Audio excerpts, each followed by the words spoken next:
Tampa Bay Lightning.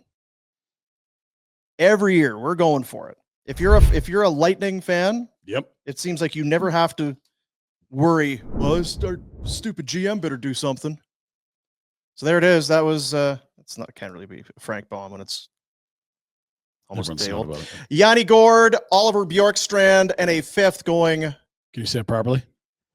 Yanni Gourde, and Oliver Bjorkstrand to the Bolts in exchange for a first-round pick, a second-round pick, and Mikey Isamont.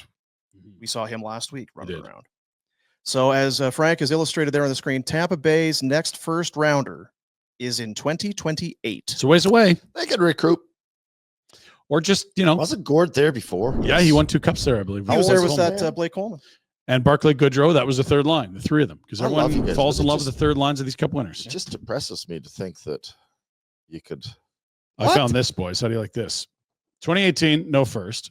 2019, Nolan Foote. 2020, no pick. 2021, no pick. Isaac Howard, who is at college, lighting it up.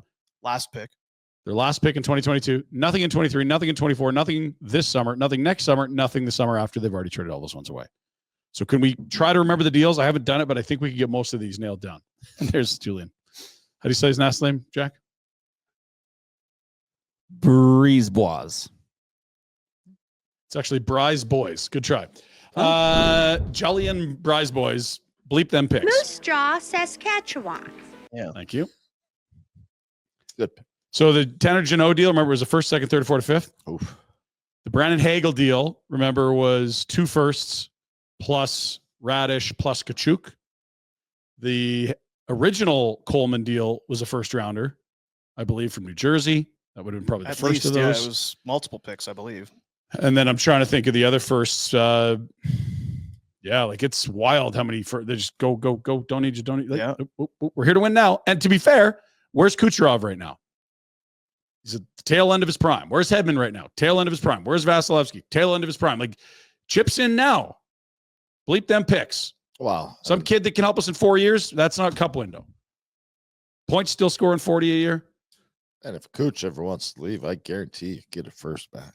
That's true. Yes. Yeah, you feel like they'd maybe find a way to recoup picks. It's a strategy for sure. We talk a lot on this show about the importance of picks, and there's Julien BriseBois who's saying, F them picks, as you saw, which is because they're good, right? You can do that when you have Hedman, who was taken very high, Vasilevsky, who was a first-round goalie, and you hit.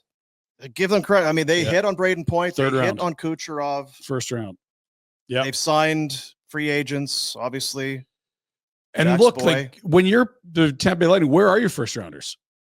28, 29, 30, 31, 32. Like, who cares? Those are 4-year projects. They're in win mode, now mode. Like, their window to win is now.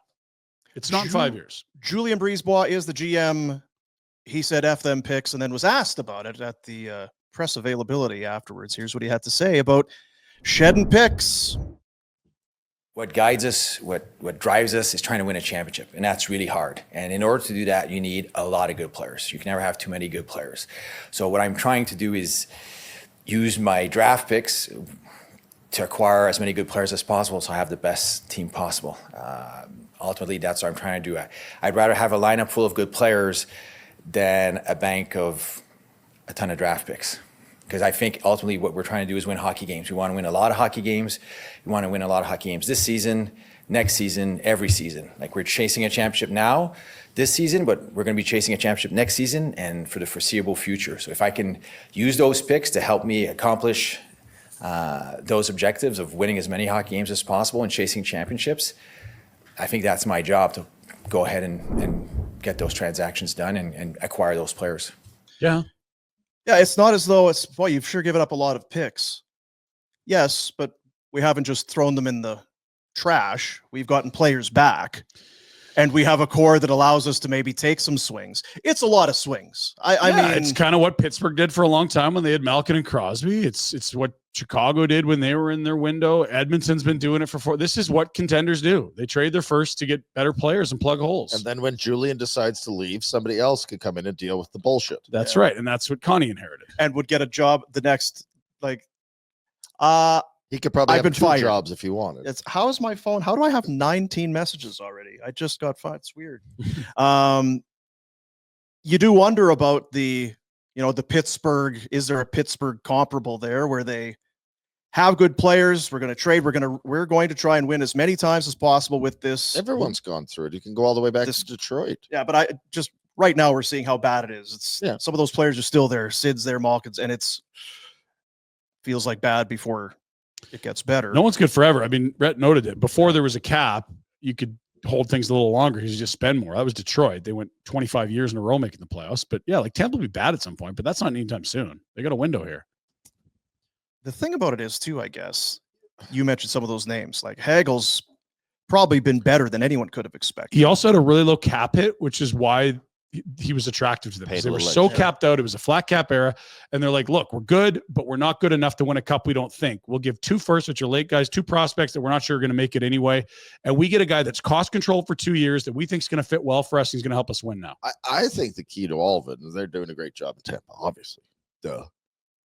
The key to all of it, where you go to Chicago, when they had that run, is do not go to Hedman, who's better than Seabrook ever was, and give him that shitty deal at the end of the career. And they've done it in Tampa Bay before, where they've walked away from. They did it with Stamkos, like Javier, St. Louis, the captains and keys to McDonough, the city and then guys. they brought him back on a better deal. You're gone. Yeah, they are a really, really smart organization. When we talk about these teams that are high in the league, it's like, oh yeah, we're going to talk about good organizations again. But yeah, it's like, you've got to be good at contracts. You got to be good at data. You got to be great at scouting. You got to have a good coaching staff. You got to draft and develop well. Tampa gets a lot of check marks. That's why they're trying to win their 3rd cup with this core. And of those names that you mentioned, now again, I know Jeannot had term, I think, left on his deal when they did it. You talked about Hagel. He was cost controlled. Coleman was too. Where Gourde and Bjorkstrand are. Gourde's a UFA and Bjorkstrand has 1 more year, but Gourde's been there before. They know the guy. Yeah. And if there was a guy that could understand the context of winning and where he wants to be, hey, you were in Seattle for 3 years. How'd that go? I love the balls. I love swinging. But to your point, it's a little bit different. That's the 27th overall pick. Yes, it's a 2nd rounder before expansion, right? Like, well, it's a little different than if it's a non-lottery job protected. by Seattle too, because they've effed all this up, in my opinion, and they need to start fresh again. Well, and for Seattle, it's like, imagine July 1 going back in a time machine, knowing how mid you were going to be, which everyone thought, and saying, yeah, hey, Brandon Montour, 7 years. Hey, Chandler Stevenson, 7 years. Like, pick a lane, fellas. Hey guys, thanks for watching. Be sure to check out more of our content right here on the Flames Nation YouTube page. We had a bunch of great long-form interviews. You can check out some videos we've done as well outside of the studio. And of course, if you want more writing or merchandise stuff, flamesnation.ca or nationgear.ca. Appreciate you watching.